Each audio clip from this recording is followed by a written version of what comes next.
자, 일단 한번 정리를 좀 해주겠습니다. 원래 선생님이 영상을 찍을 때는 항상 마스크를 벗고 찍는데 올해부터는 그 법이 바뀌어서 방역 지침이 바뀌어서 실내에서 마스크 착용이 필수입니다. 자, 구석기 시대의 가장 중요한 기점은 이제 뗀석기를 사용했다라고 하는 사실에 있고요. 뗀석기의 종류는 긁게, 밀게, 뭐 자르게, 찢게 다양하게 있습니다. 어쨌든 떼어낸 자국이 면이 이렇게 의도적으로 때려서 떼어냈고 간 형태가 아니죠. 그래서 이걸 보면 알 수가 있죠. 자, 이렇게 변화를 하였으나 이 시대는 계급이 없는 평등한 사회다 하라는 것이 특징입니다. 자, 그러다가 이게 시대가 바뀐 시점은 지금으로부터 약 1만 년 전입니다. 그럼 BC 한 8,000년경으로 볼 수 있겠죠. 전 세계적으로 당시 기온이 올라간 빙하기가 끝나는 시점, 이 빙하기가 끝나게 되면서 기온은 올라가고, 그러니까 얼음이 녹아서 해수면의 높이도 올라가고, 그래서 원래는 이런 해안선이 구석기 시대에는 이렇게 초록색 형태였다가 이제 해수면이 올라가게 됩니다. 지금과 같이 일본은 섬이 되고 그리고 중국과 한국 사이에 바다가 생기고 하는 형태, 우리는 반도가 되고 이런 형태로 완성되기 시작하죠. 자, 이런 변화가 일게 되니까 큰 동물들은 자연환경에 적응하지 못해서 죽게 되고 작은 동물만 살아남게 되니까 이 작은 동물을 잡기 위해서 좀 더 작고 정교한 도구가 필요하게 됐고요. 그래서 쓴배찌르개, 얘입니다. 쓴배찌르개나 같은 석기들이 만들어지기 시작을 합니다. 근데 아직은 어느 집 구석기야 신석기야? 아직 구석기야. 봐봐, 얘는 밀었어 안 밀었어? 안 밀었잖아. 그럼 얘들 구석기야. 아직은 구석기 시대입니다. 자, 그러다가 시간이 지나면서 그 이후에 도구를 갈아서 사용하는 간석기가 등장하면서부터 우리가 신석기 시대로 구분을 하게 되죠. 자, 신석기 시대의 특징은 이제 간석기를 사용한다는 거고, 그리고 식량을 보관 또는 조리, 이동해야 되기 때문에 토기가 등장합니다. 자, 우리는 빗살무늬 토기를 사용하고 있는 것이 이제 그 특징적이고요. 자, 이들은 정착 생활을 하게 되는 과정 속에는 농경과 목축이 있습니다. 농경과 목축은 우리가 신석기 혁명이라고 표현을 했습니다. 이 신석기 혁명, 그러니까 인간이 식량을 자연에 의존하는 것이 아니라 스스로 생산하는 단계에 이르는 것. 그래서 이걸 신석기 혁명 이렇게 표현을 했고요. 그것이 이제 농경과 목축이죠. 농경과 목축을 하기 위해서는 당연히 정착 생활을 해야 되고 오래 살아야 되니까 집을 더 잘 만들게 되겠죠. 그래서 움집과 같은 집의 형태가 만들어지기 시작을 합니다. 자, 이들이 정착 생활을 하면서 여러 시족 사회가 형성이 되고요. 일단 아직까지는 가족 공동체, 혈연을 기반으로 한 가족 공동체이고 아직은 평등한 사회이다라고 하는 것이 특징입니다. 자, 넘겨봅시다. 청동기 시대가 되면 이제 청동기가 등장을 합니다. 금속의 시대가 등장을 한 거죠. 자, 청동기 만들기가 어렵기 때문에 대부분의 도구는 제기를 제외하고 대부분 이제 돌, 나무 이런 것들을 당연히 사용을 하게 되죠. 그래서 무기, 제기, 장신구 등등은 청동기를 사용하지만 대부분의 이제 농기구나 이런 생활용품들은 다 돌과 나무 그리고 뼈를 이용하고 있다라는 게 특징입니다. 대표적인 유물로 비파형 동검하고 그리고 이제 거친 무늬 거울, 뭐 방울 이런 것들이 있고요. 농기구는 돌로 만든다고 했죠. 근데 여기 나와 있는 반달 돌칼도 돌을 갈아서 만든 형태의 농기구에 해당합니다. 그래서 이 시기에 들어서 남쪽 지역의 일부 저습지 지대에서는 벼농사가 이루어지고 있다라고 하는 것도 일부 확인되고 있습니다. 자, 이때는 생산력이 비약적으로 증가하게 되면서 인구가 증가하고 또 청동기기가 등장하면서 다른 부족과의 전쟁이 심화되기 시작을 하죠. 그래서 전쟁을 통해서 이겨서 이제 피지배자와 지배자가 등장하고 그리고 그 안에 이들을 이끄는 군장이라고 하는 지도자가 생기게 되죠. 이들이 이런 관계를 통해서 계급이라고 하는 사회적 변화가 나타납니다. 자, 군장들은 자신이 얼마나 대단한 인물인지 그래서 당시에 이제 신에게 그것을 묻는 그러니까 이제 재정 일치 사회의 특징을 가지고 있는 것이 특징입니다. 그래서 자신의 권위를 나타내기 위해서 죽게 되면 무덤을 고인돌을 만든다든지 이러한 것들을 굉장히 중요하게 여겼죠. 자, 그 이후에 철기가 보급된 시점은 기원전 5세기 전후한 시점부터 철기가 들어오기 시작합니다. 자, 그래서 농업 생산력이 급증하기 시작하는데 청동기 시대에는 농기구가 나무와 돌과 뼈라고 했어. 그런데 철기 시대로 오면은 농기구 무기가 전부 다 철기로 바뀌게 됩니다. 그리고 아까 사용했던 제사용 것들은 청동기 시대에 청동기였는데 철기 시대에도 청동기입니다. 그래서 제사 용구는 그대로 유지가 되는데 일반적인 사회 도구가 바뀌었다. 청동기 시대에서는 나무 돌뼈였다가 철기 시대에 와서는 철기로 바뀌게 됐고, 그래서 인구가 더 급증하게 되는 이러한 환경을 만들어지게 됩니다. 자, 어쨌든 철제 농기구와 철제 무기가 사용되면서 당시에 이러한 그 다양한 유물 중에서도 청동기 유물 이제 세형 동검이 등장하게 되고요. 오른쪽에 있는 게 비포형 동검, 왼쪽에 있는 게 세형 동검이에요. 똑같이 동검이지만 얘는 청동기, 얘는 철기라고 하는 특징을 가지게 되죠. 자, 이때부터 어떤 작은 형태의 국가가 만들어지기 시작을 합니다. 자, 청동기 시대 문화를 바탕으로 고조선이 등장을 했습니다. 고조선 같은 경우는 비파형 동검, 그리고 고인돌, 그리고 미송리식 토기의 분포 지역을 이제 활동 지역으로 우리가 보통 이해를 하게 되고요. 그리고 당시에 이제 중국의 연나라와 대립할 정도로 크게 성장하게 됩니다. 자, 그러나 연나라의 이제 계속된 침략으로 인해서 세력이 계속 약화되기 시작을 하죠.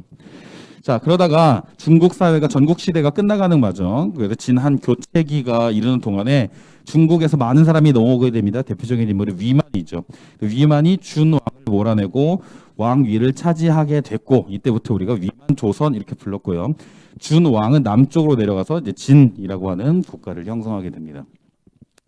자, 위만의 손자가 우거왕 때 이뤄서 한무제의 공격을 받아서 결국 멸망을 하게 되지만, 그 배경 속에서는 지속적으로 위만 조선이 진이나 외 지역 그리고 중국 사이에서 중개 무역을 통한 이점을 계속 얻어왔기 때문에, 이에 대해서 한무제가 경제적 이익 그리고 흉노와의 결합을 걱정하면서 전쟁을 일어나게 된 거죠. 그래서 이 과정에서 고조선의 정치적인 형태 또는 관직명 이런 것들이 확인이 되고 있는데, 우선은 이제 항복했던 사람들 이름 명단을 보니까 거기에 상경, 대부, 장군, 박사 이런 애들이 있었다. 그래서 이런 조직이 있었다는 걸 볼 수 있고, 그리고 기록상에서 고조선의 8조법이 있다라는 기록이 있습니다. 8개의 조항. 근데 8개 다 전해지는 건 아니고, 내용들을 보니까 사람을 죽인 자는 즉시 죽이고, 남에게 상처 입히면 곡식으로 갚고, 도둑질한 자는 노비로 삼고, 이런 내용들이 쭉 나와 있죠. 여기에서 계급 사회, 그리고 사유재산,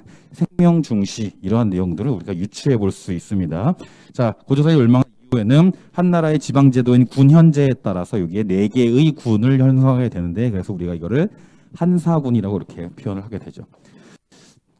자, 고조선 멸망하고, 그리고 그 이후에 여러 지역에서 작은 연맹 국가들이 등장하기 시작합니다. 위에서부터 쭉 보면 부여가 맨 처음 등장을 하게 되는데, 부여의 특징은 마가, 우가, 저가, 구가 동물 이름을 딴 부족장들이 있고요. 그리고 이들은 각각 사출도라고 하는 자신의 지배 체제를 형성합니다. 그래서 총 5개의 부족이 모이게 되는 거죠. 그래서 왕은 중앙을 다스리고 가들이 별도의 사출도를 다스려서 지배하는 형태. 그래서 왕권이 그렇게 강하지 않습니다. 자연재해가 있거나 흉작이 들면은 왕이 그 책임을 물기도 할 정도로 왕의 권력 어떠한 이제 아주 강력한 왕권은 형성되지 않은 상태, 이렇게 우리가 보여주고 있죠. 자, 부의 매우 엄격하다 그래서 사실상 이전에 다른 이제 고구려와는 굉장히 비슷한 성향이 보입니다. 살인자는 사형에 처하고 가족은 노비로 삼고, 도둑질한 자는 12배로 갚는데, 12배 일책 12법이라고 불죠. 책임이 하나면 그 배가 12배의 배를 물게 되죠. 그 외에 형사 취수하고 순장 같은 형태의 풍습이 남아 있습니다. 또 하나 부여의 제천 행사로 영고가 있죠. 자, 그리고 이제 고구려 같은 경우는 부여에서부터 독립해 나온 세력들이죠. 그래서 돌본 지역에 나라를 세우게 되고, 농사짓기 적당하지 않다 보니까 주변 지역에들 정복 활동을 하게 됩니다. 그래서 옥저 같은 경우도 이제 고 태조왕 때 공격을 해서 지배를 하게 되면서 그들이 이제 조공을 바치는 형태가 완성되게 되죠.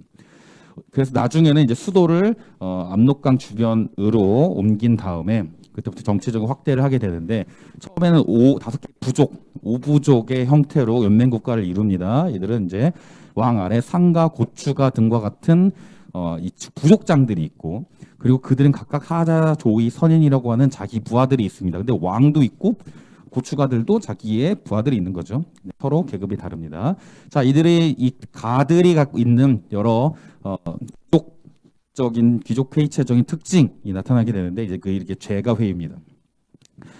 신라에는 화백 회의가 있고 백제에는 정사함 제도가 있고 그리고 고구려에는 제가회의가 있어서 귀족 합의체로서의 역할을 하게 되죠. 자, 그 외에 뭐 사회 문화적인 특징으로는 죄를 지으면 사형에 처하고 똑같죠? 부여하고 굉장히 비슷하죠. 그 가족은 노비로 삼고 그리고 형사 취소하고 특별하게 서옥제라고 한 게 있습니다. 결혼을 하게 되면은 여자 집에 가서 노동력을 제공해주는 형태의 결혼 제도이죠. 그래서 비슷하지만 조금 차이가 있다. 고구려하고 부여는 굉장히 비슷하지만 조금씩 차이가 있습니다. 자, 그다음 옥저와 동해입니다. 얘네는 아무리 생각해도 엄청 헷갈리는 애들이죠. 그래서 위에서부터 순서를 기억하지 않으면 외우기 쉽지 않습니다. 위가 옥, 아래는 동, 옥동자. 그래서 옥저와 동해 같은 경우는 동해안 지역에 있고 그래서 해산물이 많이 나오는 것이 특징이 다 되어 있고요. 이들은 왕이 없고 읍군 삼노라고 하는 정치적 지배자가 있습니다. 옥저에는 민며느리제와 가족 공동 무덤이 있는 것이 특징이고 동해에는 책화하고 족외혼이라고 하는 특징이 있습니다. 그러니까 얘네 둘의 공통점도 있고 차이점도 있죠. 그거를 잘 구분해야 되겠죠. 자, 남쪽 한반도 남쪽에는 삼한이 형성됩니다. 마진변 이래죠. 마변진인데, 자, 이들을 이 전체를 대표하는 건 마한의 목지국. 이 제사를 지낼 때 목지국의 왕이 전체의 지배자 형태를 가지게 됩니다.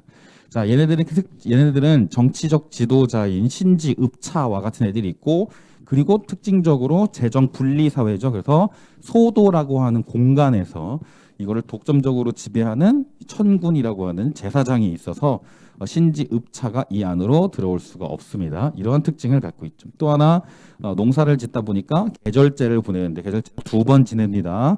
그래서 농사를 처음 시작할 때 그리고 끝날 때 이렇게 두 번 짓게 되죠.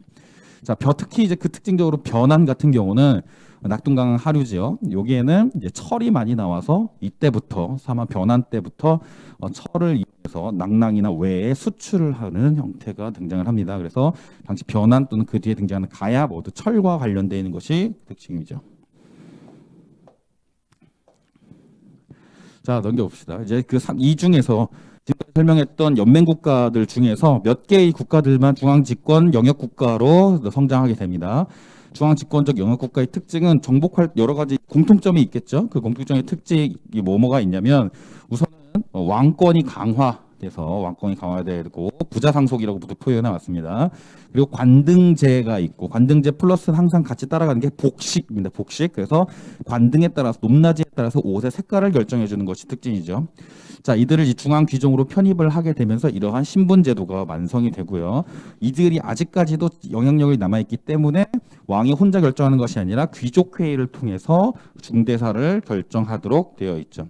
대표적인 게 신라의 골품 제도입니다. 신라의 골품 제도는 관등제와 연관되어 있어서 골품 그 등급에 따라서 자기가 올라갈 수 있는 관직이 제한되어 있죠. 이제 뭐 신라 자체의 이런 신분 제도의 가장 특징입니다. 그 외에 율령을 중국식 법률인 율령을 반포하거나 또는 이 사상 통합을 위해서 불교를 수용하거나 하는 것들. 그래서 이런 것들이 공통적인 여러 과정들을 가진 중앙 집권적 영역 국가의 등장이 이제 고구려 백제 신라에 해당하게 됩니다. 자, 고구려부터 먼저 보면 태조왕 때 옥저 정복해서 동의한다 하고요. 그리고 왕권이 강화되면서 왕위를 고씨가 독점하게 되고 고국 천왕 때 오부 이거 사실 굉장히 중요한 거야.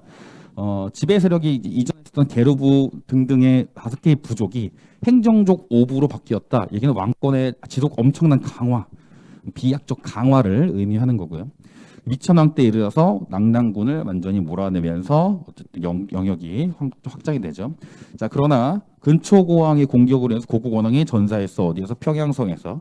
반대로 백제 때는 반대의 상황이겠죠. 근초고왕이 평양을 공격해서 고구려의 왕을 죽였다. 이렇게 표현이 되겠죠. 자, 그래서 이러한 전쟁으로 인해서 더 이상의 이제 영토적 확장을 잠시 멈추고 소수리망 때 이르러서 내부적인 통치 체제를 정비하게 되는데 그게 태학 설립, 율령 반포, 불교 수용 같은 이제 국가 통치 조직을 정비하는 과정이 여기에 포함이 됩니다. 그래야만 그 뒤에 전성기를 경계선양 등이 등장하는 전성기를 맞이하게 되는 거죠. 자, 한강 유역 그 백제 같은 경우는 처음 한강 유역에서 나라를 세웠기 때문에 안정적으로 성장을 하게 됩니다. 자, 고이왕 때에 이르러서 한강 유역을 완전히 장악하게 되고요. 이때에 좌평 그리고 관등제가 나오게 됩니다. 자, 그래서 관등제를 통해서 이걸 알 수 있듯이 내부 통치 조직이 완성되면 그 다음에 전성기가 오게 되죠. 그래서 근초고왕 때 만의 소국들을 정복하고 남해안까지 진출하고, 그래서 우리가 알고 있는 백제의 땅은 대체로 근초고왕 때 완성되었다. 우리가 이렇게 이해하고 되고요. 여기에 나와 있는 지도에 나와 있는 것처럼 이렇게 요서, 동진, 외와 교류를 하게 되고, 북쪽으로는 평양성을 쳐들어가서 아까 고구려 고국 원왕이 죽었죠. 그래서 공격해서 전사를 시키는 이러한 이제 성과를 거두게 됩니다. 그리고 침류왕 때 불교를 수용해서 사상적 통합, 그러니까 이 아까 말했었던 중앙 집권적 영역 국가의 완성이 이때 되면 거의 다 완성되었다. 우리가 이렇게 판단을 해볼 수가 있죠. 자, 여기에 보면은 고구려의 무덤, 고구려 지배층의 무덤입니다. 이것도 백제 지배층의 무덤. 이걸 통해서 우리가 알 수 있는 거는 백제의 건국 세력이 결국 고구려와 같은 계통이다라는 사실을 우리가 이러한 유물들을 통해서 유추해 볼 수가 있죠. 자, 신라입니다. 자, 신라는 원래 이제 6촌, 9촌 뭐 이렇게 작은 이제 마을의 연합체였습니다. 그런데 이들이 초기에 박석 김씨가 돌아가면서 왕위를 차지하는 이러한 형태로 진행이 됐고, 내무왕 때에 이르러서 대군장을 뜻하는 마립간으로 왕의 명칭이 변화하게 되죠. 이때에 일어난 가장 중요한 사건은 외가 신라를 공격했고, 그래서 신라에서 고구려에 구원을 요청했고, 그래서 고구려의 광개토 대왕이 신라를 도와주게 되죠. 그래서 이때 어디까지 쳐들어가냐면 금관가야까지 밀고 가다가 그때 금관가야가 결국 몰락하게 되는 배경으로 환상이 되죠. 자, 이거를 대표할 그리고 그러한 사건으로 인해서 결국 신라는 고구려의 내정 간섭을 받게 됩니다. 내정 간섭을 받게 되는 과의 증거가 바로 이거죠. 호총 그릇. 여기 보면 을면역 국강상 광개토지 호태왕 호우십 이렇게 써 있습니다. 그러니까 광개토 대왕과 그리고 당시의 신라가 어떤 관계가 있었는지를 우리가 이걸로 유추해 볼 수가 있죠. 이걸로 알 수 있는 신라와 고구려의 관계가 뭐야? 호우면 그릇으로 알 수 있는 신라와 고구려의 관계 뭐야? 뭐야?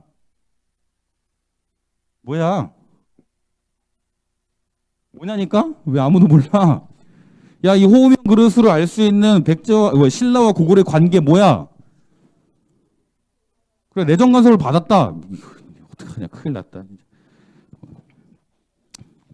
자, 결국 이제 그 이후에 지증왕 때에 이르러서 나라 이름 신라, 왕호는 마립간 이렇게 했고요. 우경을 보급하였다. 그리고 우산국을 정복을 하였다. 이게 지증왕 때. 법흥왕 때 이르면 율령반포, 관등 관복제, 그리고 골품제를 정비하고 이런 것들 때문에 영토 확장을 하게 되죠. 그래서 이때에 금간가야를 정복하게 됩니다. 자, 가야 연맹은 아주 간단합니다. 초기 가야, 전기 가야 연맹의 맹주는 금간가야. 그런데 고구려의 공격을 받아서 몰락하면서 신라 법흥왕 때 신라에 편입이 되죠. 그래서 공격을 덜 받았던, 피해가 약했던 대가야를 중심으로 후기가야 연맹이 형성되게 됩니다. 그런데 이들은 결국 중앙 집권적 국가로 발전하지 못하고 멸망을 하게 되는 것이 특징입니다. 다만 이들은 이제 철기가 발달하게 되면서 이렇게 덩이쇠와 같은 철을 이용한 화폐, 그러니까 그만큼 교역을 많이 해왔다라는 거죠. 주로 일본하고 외하고 낙랑 지역과 교역을 했다, 이렇게 기록이 되어 있습니다. 넘어갑시다. 자, 4세기 후반이 되면은 고구려가 영토 확장을 하기 시작합니다. 이제 소수림왕 때 통치 체제 정비가 완성이 됐기 때문에 그 이후에 등장하는 광개토 대왕 때 영토 확장을 하게 되는데, 광개토 대왕 때 아까 말한 것처럼 신라를 도와서 외의 군대를 물리친 사건, 그리고 그때는 신라의 내정 간섭을 하게 된 이런 여러 가지 환경들이 만들어지게 되고요. 영토는 한강 이북 지역까지 늘어나게 됩니다. 그 아들 장수왕 때 이르면은 수도를 평양으로 옮기고 남진 정책을 추진하게 됩니다. 남진 정책에 따라서 일단은 이제 수도 한성이 함락되게 되고, 그래서 백제는 웅진으로 수도를 천도하게 되죠. 그래서 이걸 막기 위해서 신라와 동맹을 맺는 나제 동맹을 통해서 고구려를 방어하기 시작을 합니다. 자, 이 공개토양 능비를 보면은 당시에 여러 가지 기록들을 통해서 영락이라고 하는 자신의 연호도 사용하고, 그리고 자신만의 세계관, 천하관을 갖고 있었다. 그래서 중국과 대등한 위치에서 세상을 바라봤다라고 하는 것이 특징이 되죠. 자, 백제 같은 경우도 고구려의 침략으로 남쪽 웅진으로 내려왔다가 무령왕 때에 이르러서 영토를 다시 국가를 중흥기를 맞이하게 됩니다. 무령왕 때는 지방에 22담로를 설치해서 파견해서 이때 왕족을 파견하게 되죠. 그래서 지방에 대한 통제권을 확보하게 되고요. 그리고 남쪽 중국의 남조와 교역을 통해서 우리가 알고 있는 그 백제 무령왕릉, 그 벽돌 무덤 왕식이 또 그때 넘어오기 시작을 하죠. 자, 그 이후 성왕 때는 다시 국력을 회복해서 나라를 수도를 부여 사비로 옮기게 되고, 나라 이름은 남부여라고 바꿉니다. 그리고 이제 백제 중흥을 꾀하여서 신라와 함께 한강 유역을 차지하려고 하였으나 신라의 배신으로 인하여 결론은 멸이 받았죠. 그래서 신라를 공격하다가 결국 잡혀서 전사하게 됩니다. 자, 그 이후에 신라는 지증왕, 법흥왕 같은 이제 전성기를 준비하는 시기를 쭉 맞이하게 됐고, 진흥왕 때 이래서 영토가 쭉 확장하게 됩니다. 자, 진흥왕은 화랑도를 개편하고, 그리고 영토를 확장하였는데 가장 중요한 업적이 바로 이거죠. 한강 하류 지역을 차지한 것.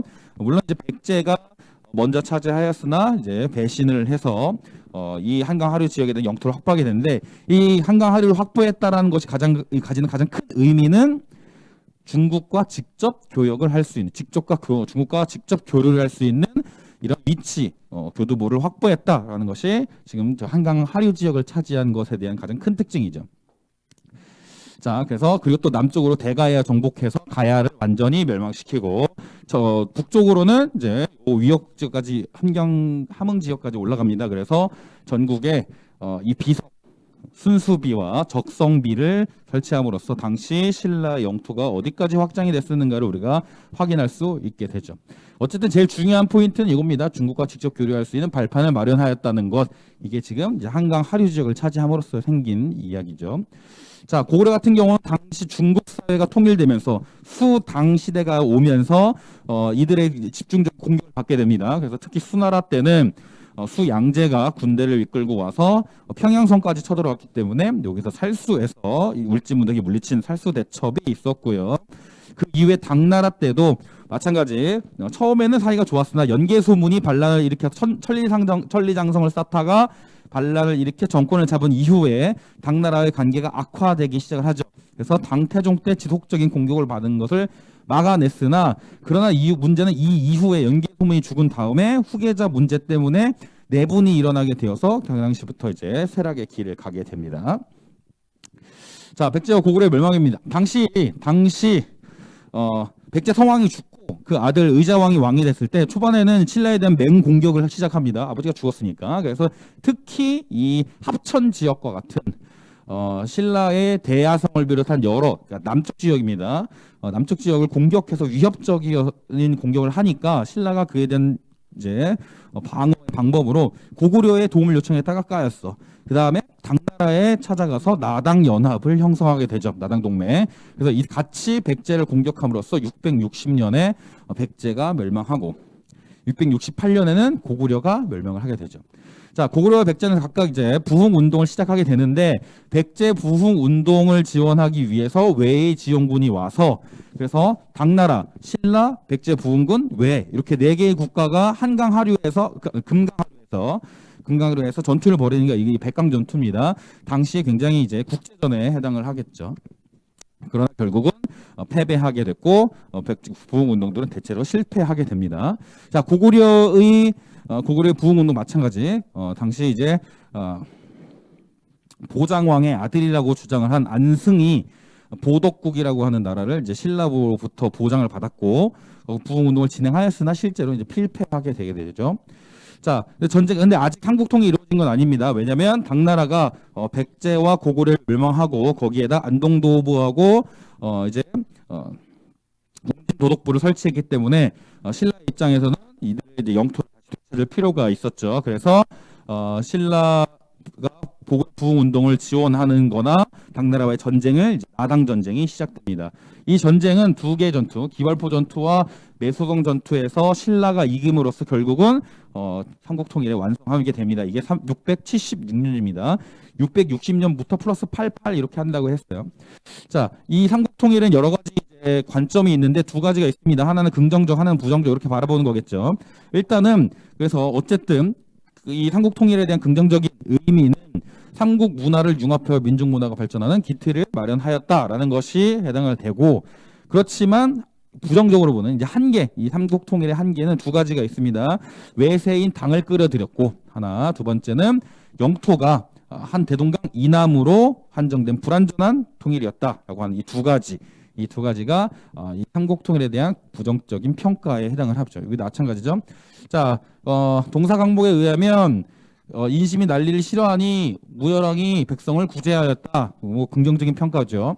자, 요거는 동국지리지에 보면은 신라의 군신들이 통일 과정에서 고구려 영토를 당해 넘겨주고 말았다. 지금 이거는 이제 한계 그 두 가지에 해당하는 설명을 하게 되는 겁니다. 자, 신라는 이제 문무왕 때 이르러 삼국 통일을 완성합니다. 무열왕 때가 아니라고 했어요. 근데 무열왕 김춘추는 나당 동맹을 형성하고 그 아들 문무왕 때 삼국 통일을 완성하고, 그리고 또 그 아들일 때 신문왕 때 이르러서 통일 국가를 위한 여러 가지 정책을 완성하게 됩니다. 당시에 왕권에 도전하는 여러 이제 진골 귀족들을 누르는 김음돌의 날 반란 사건을 계기로 귀족들을 탄압하게 되고요. 왕권 중심의 정치를 확보하게 됩니다. 자, 당시 이제 그 신문왕은 유교 정치 이념을 중요하게 여겼고, 그래서 노급도 폐지하고, 노급에서 중요한 거는 노급의 시스템을 이해하는 거죠. 노급이라고 하는 것은 수조권을 주는 것이고, 이 수조권을 가지고 있다라는 것은 귀족들의 정치적, 군사적, 경제적 배경을 갖게 하는 그런 배경이 됩니다. 그래서 이에 대한 탄압이 있었던 거죠. 자, 그래서 신라 또 땅도 넓어졌으니까 군사제도와 지방행정제도를 고쳐야 됩니다. 지방행정제도는 전국을 구주로 나누고, 그리고 경주가 동남쪽에 치우쳐 있는 것을 보완하기 위해서 5개의 소경, 작은 수도를 만듭니다. 그래서 구주 5소경이고요. 군사조직은 구서당 10정입니다. 구서당은 중앙군, 10정은 지방군인데 구서당 안에는 백제인, 고구려인, 말갈인이 들어가 있기 때문에 삼국 통일과 관련된 민족 통합의 정책이 포함되어 있는 거고, 10정은 지방군이라 구주에 하나씩 하고 한 주에만 전쟁의 위험이 가장 크기 때문에 2개의 정을 배치하였다. 그래서 구서당 10정입니다. 자, 신라에서는 이제 조세 확보를 위해서, 정확한 조세를 위해서 촌락 문서를 작성했다라는 기록이 남아 있습니다. 자, 신라가 이렇게 신라가 통일된 국가를 형성하기고, 그 이후에 들어서 진골 귀족들 간의 왕권에 대한 도전이 계속됩니다. 그래서 우리가 이제 계속 뭐 흔하게 표현한 대로 150년 20여 명의 왕이 바뀌었다라고 하는 이런 것들이 이제 나오게 되죠. 그러니까 당연히 정치는 혼란스러워지고 지방은 독립의 어떤 또 지방 독립을 하려고 하는 여러 세력들이 움직이게 되고, 백성들은 먹고 살기 힘들어지고, 이런 환경들이 계속 만들어지게 되죠. 대표적인 게 김원창의 난, 그리고 장보고의 난이 이러한 이제 왕권에 대한 도전과 당시의 혼란을 알려준 대표적인 사례들이고요. 그리고 원종과 애노의 난을 기점으로 그 이후에 전국적인 농민 봉기가 일어나기 시작합니다. 자, 이들이 중앙정부에서 왕권을 도전하는 수많은 이제 혼란을 야기하고 있을 때 각 지방에는 호족이라고 하는 새로운 세력들이 등장합니다. 이들은 지방관으로 왔거나 또는 그 지역의 유지이거나 이런 자들이 성을 쌓고 스스로 성주 또는 장군 이런 걸 칭하면서 자신의 세력을 형성하게 되죠. 자, 이들은 중앙에서 골품제도로 인해서 진급에 제한이 있었던, 그래서 이러한 사회적 불만이 많았던 육두품 세력과 결탁하게 되고, 이 외에도 종교적으로는 선종 그리고 풍수지리와 연합을 하게 되면서 이 호족 세력이 자신들의 정당권을 확보하고 지방에 대한 지배권을 갖추게 되죠. 자, 그 대표적인 인물들이 궁예 그리고 견원, 이런 사람들이 여기에 해당이 됩니다. 자, 발해는 굉장히 간단합니다. 발해 질문 아니었어? 자, 발해는 굉장히 간단합니다. 대조영이 지린성 동모산에다가 발해를 건국할 때 고구려인과 말갈인들을 이끌고 발해라고 하는 국가를 건설하게 되죠. 자, 그리고 그 다음에 무왕 때에 이르러서 무왕의 특징은 전쟁을 많이 했어. 그래서 영토 확장도 하고 산동반도를 배를 타고 가서 공격했다라고 하는 것, 이게 이제 특징이고, 그 동생이었던 문왕 때에 이르면 당나라와의 관계를 회복하고 당나라로부터 문물을 수용하게 됩니다. 그래서 삼성육부와 같은 당나라 문물을 받아들이고, 그리고 상경성은 같은 경우는